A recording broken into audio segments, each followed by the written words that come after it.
ഞാൻ വന്നതേ എന്റെ ഭാര്യയുടെ മുഖത്തേക്ക് ഇങ്ങനെ കുറേ നേരം നോക്കിക്കൊണ്ടിരിക്കാന്. മനസ്സിലായോ? ചില അലപലാദികൾ വന്ന് എട്ടുകാലികളെ പോലെ ഞങ്ങളുടെ ജീവിതത്തിൽ വല കെട്ടി. അത് തുടച്ചു മാറ്റാൻ ഇത്തിരി സമയമെടുത്തു. പറയാനുള്ള പല കാര്യങ്ങളും ഞങ്ങൾ പരസ്പരം പറഞ്ഞില്ല.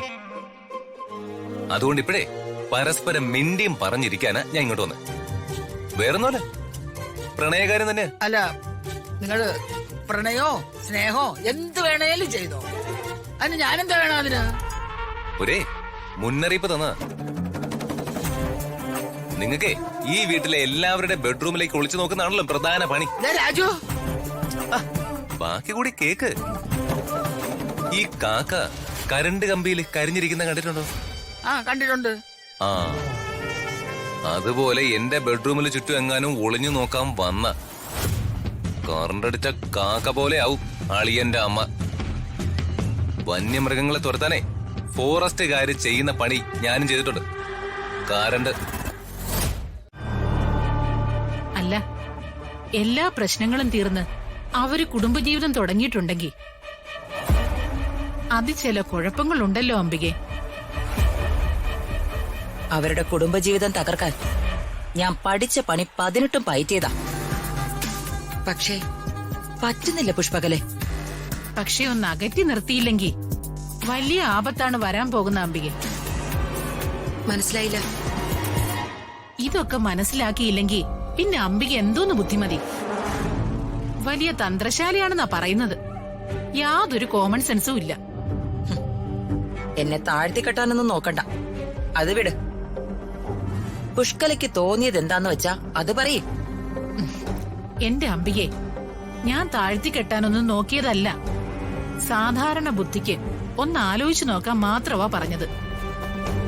രാജുവും ഋതികയും ഇങ്ങനെ റൊമാന്റിക്കായിട്ട് മുന്നോട്ട് പോയാ അവർക്കൊരു കുഞ്ഞ് ജനിക്കും. അങ്ങനെ ഒരു കുഞ്ഞ് ജനിച്ചാൽ അത് അംബികയ്ക്ക് വലിയൊരു പാരയാകും.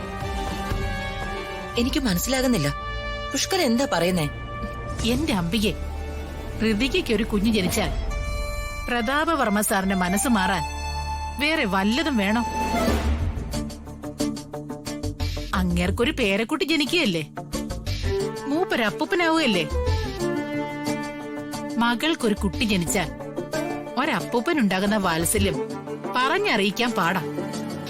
പിന്നെ പ്രതാപവർമ്മ സാറ് അംബികയുടെ കൈവിട്ടു പോവും. അതാകും അവസ്ഥ. പുഷ്കല പറഞ്ഞത് 100% ശരിയാ. രാജുവും ഋതികയും ഒരുമിക്കരുത്.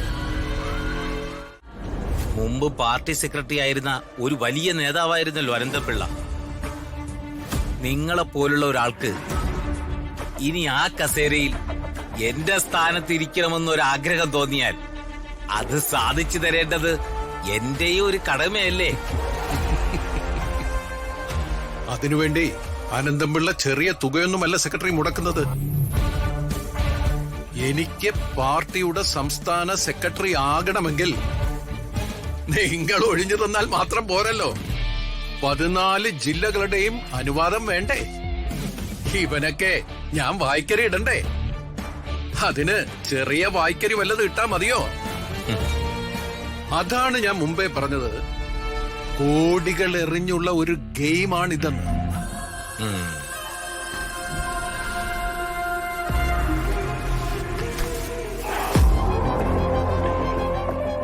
മുഴുവൻ തുകയും വച്ചില്ലായിരുന്നു? വച്ചു സാർ.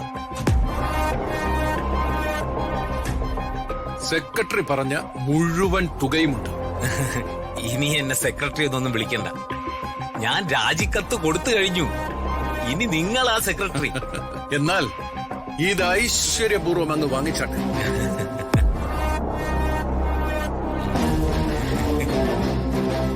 പിന്നെ ഇത് പണമാണ്, സൂക്ഷിച്ചു കൊണ്ടുപോകണം. അതൊക്കെ ഞാൻ ഏറ്റടോ, കാശല്ലേ. അത് കൈകാര്യം ചെയ്യാൻ എനിക്കറിയാം. ഓ, എന്നാ ഞാൻ ഇറങ്ങട്ടെ. ശരി. അപ്പോ അക്കാര്യം സക്സസ്. സാറിനെ കാണാൻ ഒരാൾ പുറത്ത് ഇപ്പുണ്ട്. അതാരാ? മണിക്കുട്ടനാ, വലിയ പാർട്ടി പ്രവർത്തകനാ, ചെറിയൊരു നേതാവുവാ. ആഹാ. പ്രതാപവർമ്മയുടെ ആളാ. ഹ, പ്രതാപവർമ്മയുടെ ആളെ നമുക്കെന്തിനാടോ? വർമ്മ സാറിന്റെ കൂടെ നിൽക്കുന്നതേ ഉള്ളൂ. അയാള് വർമ്മ സാറിന്റെ ശത്രുവാ. ആഹാ, അത് കൊള്ളാലോ. വർമ്മയുടെ എല്ലാ കാര്യങ്ങളും അയാൾ നമുക്ക് ചോർത്തി തരും. Very good. അത് ശരി. ശരി സാറേ.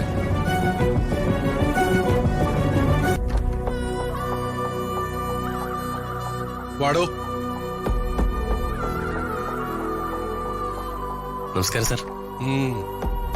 തന്റെ പേരെന്താന്നാ പറഞ്ഞേ? മണിക്കുട്ടൻ. എന്താ ഇയാള് വർമ്മയായിട്ട് തെറ്റാൻ കാരണം? മനസ്സുകൊണ്ടേ തെറ്റിയിട്ടുള്ളൂ. പ്രത്യക്ഷത്തിൽ ഞാനിപ്പോഴും വർമ്മയുടെ ആളാണ്. ഓക്കെ. പ്രതാപവർമ്മ ഒരു സ്വാർത്ഥനാണ് സാർ. അയാൾക്ക് അയാളുടെ കാര്യം മാത്രം. അതുകൊണ്ടാ അയാൾക്ക് ഇങ്ങനൊരു പണി കൊടുക്കാമെന്ന് ഞാൻ വിചാരിച്ചത്. ഗുഡ്. എന്റെ കൂടെ വിശ്വസ്തനായി നിന്നാൽ നിങ്ങളങ്ങ് പടവുകൾ കയറിപ്പോകും. ശരി സാർ. പക്ഷേ കൂടെ നിന്ന് നീ ചതിക്കാൻ നോക്കിയാൽ പടവുകളിലേക്കല്ല, പാതാളത്തിലേക്ക് നിന്നെ ഞാൻ ചവിട്ടിത്താക്കും കേട്ടോ. സാറിന് എനിക്കറിയാം. പ്രതാപവർമ്മയുടെ എല്ലാ വിവരങ്ങളും എനിക്കതാത് സമയത്ത് നീ ചോർത്തിത്തരണം. തീർച്ചയായും സാർ.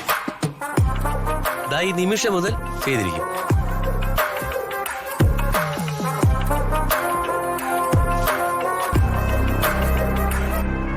പ്രതാപവർമ്മയെ ഇല്ലാതാക്കണം. അത് മാത്രമാ എന്റെ ലക്ഷ്യം.